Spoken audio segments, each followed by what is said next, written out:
Hey everyone, this is a behind the scenes of the first episode of the second season of Somewhere Nowhere titled What's Wrong with Green. The episode was made in Adobe Animate 2024. It's currently June 1st of 2025 and Adobe Animate 2025 still hasn't come out yet, so I'm not sure where that's at. I don't know if Adobe is abandoning this. I've actually considered switching over to a different software, maybe ToonBoom or Moho. I still have to decide on that. But for right now, I'm using Adobe Animate 2024. This episode is separated into two separate scenes. So main being like the chunk of the episode, and then opening being the driving scene with Green. So this is a new scene, and I found out recently that you can go into Window, Scene, and you can move these around for the actual play order. So that was news to me. The episode opens up on this breakcore song, which I'll talk about a little bit more later of how I made this. And then it cuts to a tween of this symbol. So the reason there's a tween right here, and you're not going to see anything play there because this is a movie clip symbol. So movie clips don't play in the actual timeline, but graphics do. The only upside to using a movie clip over a symbol is that movie clips you can add filters to. So this goes from a blur of 7 to a blur of 1. So there's a tween going there. And then inside of here, another movie clip. And then we have a graphic of Green driving towards the screen. So this is the first time I really tried to do like a dynamic background with, Green coming into the foreground. There's a lot going on here. So I referenced a lot of those night drive videos online of dudes like drifting their slammed JDM cars through the streets of Tokyo. So I actually traced some of them and then kind of morphed them into the scene just to get this little shot of the tunnel starting and then going into the background. If we go back here, this is a symbol inside of a symbol with a symbol inside of it, and that's so I could keep Green centered in the screen. So if we start like here and we draw, we'll go here, draw like a dot under here. Oh, let's go here. You can see Green's car kind of stays in the same spot roughly, and that's on purpose because before, if you look inside of here, Green's car is all over the place. So that's why we did that. And then also we have this tween in the back of the stars, which is just black. And I use a white brush and just made some dots, made a blur, and then had it move. So that's how I did that. And then this, I think this is actually, yeah, this is a Miata engine playing. In a previous video, I put an engine sound for one of the cars. And people really know how, like what certain cars sound like. So I try to be more diligent and put a Miata engine in this one. And then for this scene, we have the back of the Miata and Green's driving it, going up and down as it drives, a little bit of a blur. I added some color effects, so I cut 25% of the red and the blue to get this greenish color. Tween plays, and you can see the stars in the back move up as it gets closer. Then we go in here, and this is fun. So this is the road coming towards Green. These lines in the road are just repeating, and then you can see these barrier lines also repeat like every 3. And then back here, we have this tween. And actually, it's not a tween. I know. I think it started off as a tween, and you can go like this. So let's say, you have a tween somewhere in here, and you can right click and you can convert those to keyframes. So I broke that up, and then you can see it just gets bigger and bigger along with this light line, and that repeats as well. And then it cuts to episode 1, What's Wrong with Green, with the song still playing in the back. Then we cut over here to the main part of the episode. So this scene opens up with Porkchop and Big Man talking about, hey, what's wrong with Green? Kind of wanted to start the episode off with, maybe some concern for him. So this is all in the living room. You can see, I guess if you guys haven't seen some of the other behind the scenes videos, so like Porkchop's head is a graphic symbol, and then all these frames are different heads that you can pick from. So you click on that, click on the frame picker. And what's cool is that if you can scrub through here. If you click on this and you select another mouth, it adds a keyframe. So that saves a ton of time. Eyebrows are a different symbol, and then the eyes blink about a little over a second, which is nice. So he sits up to say, hey, big man. If you've noticed too, a lot of these movements with the characters, I kind of ease into them. So Porkchop sits up and then sits up a little bit slower as time goes on. Also, I try not to have just one part of the body move at a time. Typically, if let's say pork chop is moving, I'll grab this tool and I'll go here, lock everything, select him, and I'll move the body, but I'll also move the arms a little bit with that too, and the head and the eyebrows, so it doesn't look as static, right? Because your body is one system as it moves.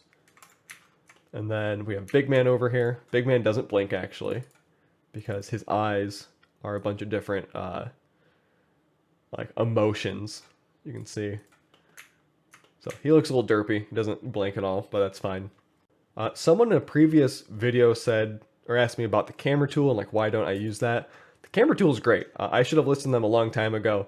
So before I use the camera tool, I'll show you guys how it works. So if I turn the camera off, there's no zoom right there to talk to Pork Chop. But if I put the camera back on at a keyframe, it zooms into Big Man, and then it goes over to Pork Chop, and I don't have to like resize all of the symbols. So that's been fantastic. So use the camera tool if you can. The scene goes to Pork Chop looking out the window, and then we cut to Green doing donuts. So this one took a little bit of time. I did draw the smoke on every frame. Took me a bit longer than I like to. I don't think it turned out the way I really envisioned it, but I think it was close enough. So he's doing donuts. This tween is Green moving across the screen, but if we go in here, this is Miata spin Green. And this is him going in a circle. So all these were pictures I found on the internet. Use them as references, get him to spin. I'm not a huge fan of this one to this one because the perspective changes, but I think it's okay. Again, black outline, different color blocking. My Miata is also red and also has a very bad paint job, so this is pretty true to life. So yeah, he's spinning around in a circle. Some of these you can see kind of skews to the left, just give it a little more cartoony look. Yeah, I think it turned out pretty well. And then we have Green starting to look a little disheveled, starting to look a little sad. It fades to black in the background. This background as well is repeating, I think, 4 or 5 frames with some action lines of like the road and the grass. And then here at frame 5 and 6, I added this block of a very basic house outline to show that he is spinning in a circle. But that's not going to play because it's a movie clip. And it fades to black. And then that sound is actually a riser sound to give a little more like ambiance to it. And then it goes to Green driving and hitting his head on the horn. So there's a little bit of anticipation here. So that's one of the principles of animation. So leans back, leans back, leans back, closes his eyes. So all that's a wind up, and then 2 frames to hit himself in the head. So, and then the recoil there. And there's also multiple frames in here to show the different states of Green's headrest as it moves. So that's that. And then there's a smack sound effect. And then the horn sound effect. And I think the horn sound is actually called Car Horn Tiny. The original horn for the Mazda Miata is really silly sounding. But yeah, that's pretty true to life. Great, Slow down, hey! And that just repeats, and Green's on a tween from here to here as he moves. Something's really up with him. Oh, I love... And then enter Hampton. We'll go back to the camera here. Oh, I love Green's antics. He lowers Notice Hampton actually doesn't have a mouth. It's just a mustache. And there's no other frames in here. I'm just using the transform tool. So like if he says like ah, it's like this. If he says oh, it's like this. If he's like E, it's like this. So it's pretty simple. Property value, so I pay less taxes every month. Shut up, Hampton! Oh, here's something. Shut up, Hampton! So, me saying shut up, Hampton, what I have learned over time is that if you're gonna voice act and, like, make it a yell, you gotta actually yell. If you sit in your room and go, shut up, Hampton, and, like, do that, like, fake yell, it doesn't come across as genuine or authentic or whatever. What you gotta do is you gotta make sure you're comfortable yelling into a microphone because that's how you get the actual performance out. So yeah, I do wait for, the house to be empty and for no one to be directly outside the house, and then I just let it rip. So there's a couple scenes. Actually, the Bionicle episode where I yelled no Mom said you can't get any new Bionicles because you failed 7th grade. What? No, they're disappearing. No! So, yeah, lesson learned. You gotta give it your all when you're trying to yell for a cartoon. You know, if my friend was upset, I'd buy him a horse. Green, hit this guy! Turn him into a purple pulp! Big man! Green! Ah! There's the riser sound effect again. And this scene, for some reason, makes Adobe Animate kind of slow Green! down. Ah! I think it's just how big everything is here. What, huh? You guys got a problem or something? Then Green slides his car into this. There's actually multiple frames inside of here of Green sliding the car, but also moving where the tire's at and the shadow's at so I can rotate it. Kind of get this, like, lift on these side What, tires. huh? You guys got a problem or something? We just want to talk, Green. Are you upset because you're bald? Big man, can I talk to you over here? Yeah. Name one other person you know with hair. For these head bubbles, originally they were just going to come up like static. But instead, to give it a little more pop, it starts off as a smaller frame or a smaller picture, and then I went and overshot it with size, and then it goes back to normal size. So give that a little bit more life. Oh, right. And did Hampton say something to you? You threatened to squish him. Let's talk about that later. Okay, we're back. Now, Green, what's wrong? Guys, I'm slow. Hey! You graduated and that's what counts. Oh my god. No, like driving. There's this race here. I'm trying to get into this. The Nowhere Grand Prix, huh? If I win, it's $100,000 and a jacket. That's like 75 grand post-tax. That could be a life changer. Right? The jacket's sick. But to get in, I have to qualify through smaller races. And Just so you guys know, that is a direct reference to the Boston Marathon, which is what I'm trying to get into. That's why I trained for a marathon and didn't animate for so long. So there's going to be a lot of parallels between that race and here. I'm not trying to win the Boston Marathon. I am trying to buy a jacket, though, for running the race. Just throwing that out there. Okay, so let's look at this Porsche here. It stops. When I tried to have the same Porsche that was in the first season of the show, and I thought, looking back at it, like, oh, these Porsches that I drew, like the different sides of it, I think that turned out pretty good. And then I took a look at them, and like, this is what it looks like, and if you zoom in, it's not very good. I think it's still pretty new, especially with some of the colors. You can see I tried to draw a line here, and it's kind of curved. All these different colors didn't turn out the way I wanted it to. So this time, added the black, added the different color blocking, of course. I think this one turned out a lot better. For those of you who are wondering why I chose a Miata and a Porsche for this show, I own the Miata, like I've said, but the Porsche itself, when I was originally making the show, I was trying to decide between what kind of car I wanted them to steal from Hampton, and I had a bunch of choices in my head for a car that's about $150,000 to $200,000. Nothing that's like egregiously expensive, but something that's like a fast sports car that I guess in some reality a middle class person could save up and purchase, depending on where you're from, right? Or what your definition of middle class is. So I was thinking about like the Porsche 911, the Audi R8, the Nissan GTR, the Mercedes AMG GT, stuff in that kind of category. And Porsche's configurator is by far the best one out there. Like there is a full 360-degree view you can use. It's fantastic. That's why I ended up going with this, so I could get these different angles. And that's actually how I got this angle as well. I did kind of cheap out when drawing this too. You can see this is the spinning version of the wheel, because these, I'm not sure how many spokes this is technically, but these are fairly complicated wheels, so I didn't want to have to draw these rotating because I couldn't get that in the configurator, and I don't own a Porsche 911. So that's what I did for that, kind of cheaped out. Add a little bit of an alpha around here too, to show that it's about to start spinning. Since you guys want... This is the old Porsche too, but I added the black outline, did some updates to it, make it look a little nicer. want to be a bunch of jerks to me, I guess I'll have to hit the track too. I'll see you there, poor boys. I hate that guy. See where I was a little mean to him? Green, we're gonna help you get into that race. I'm sick and tired of losing. Yeah, me too. Oh boy, oh boy, oh boy, oh boy, oh boy, oh boy, oh boy, oh boy. Originally, the episode cut off right here, but I sent this to my brother, who is essentially my editor at this point, and he said, I like it, but you should probably add something to the end to say what's next for the next episode, and I agreed with him. So it goes When's to the this. next race? Next week, point-to-point race. Last chance to qualify. Oh boy, oh boy, oh boy, oh boy.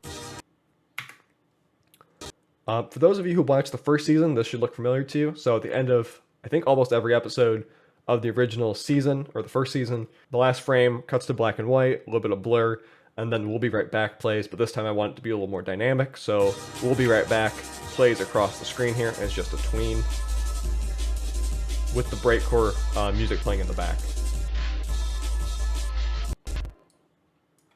Okay, let's go over to FL Studio and I'll show you guys how I made the music. Okay, so really quick, I want to go through how I made the music for this episode. All of the music is made in FL Studio Demo Edition, which means it's completely free, so you guys can make this at home too without paying a cent. The genre of music I was trying to go for this episode is called breakcore, which is similar to like jungle or drum and bass music. It relies pretty heavily on sampled drum breaks. So what I did was I went into YouTube, I typed in Amen break samples. So if we go into here, it's gonna play. And I think there's about 10 or so samples in here. I went with number 4, and on the video it said it was a BPM of 170. So I went to the splice tool, sliced it, put it where I needed it to go, and then it repeated throughout the song. I found another tutorial that had a bunch of pad samples along with a bunch of other samples, and I'll link that in the description. So I went to those and I added them in. So pattern 4, if we go to that,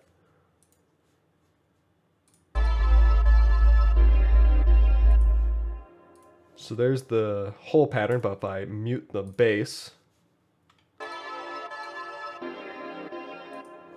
and if we play just the bass, so that's playing there, and then I have pattern 2 playing as well.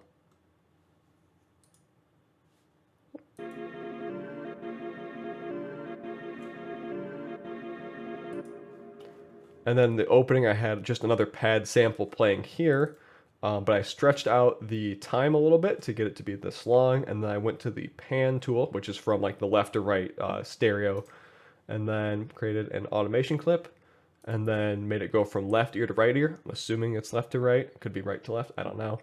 So that opens up with that, and then I have a couple of effects as well. So if we go to here, so this is the drum. I have gross beat. So actually, I think it was like 2.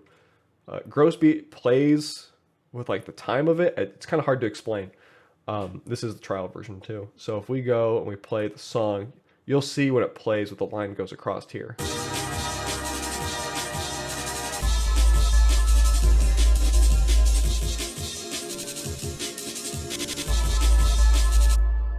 So there's one way of doing it, but there's also like more chaotic sounding ones like this one.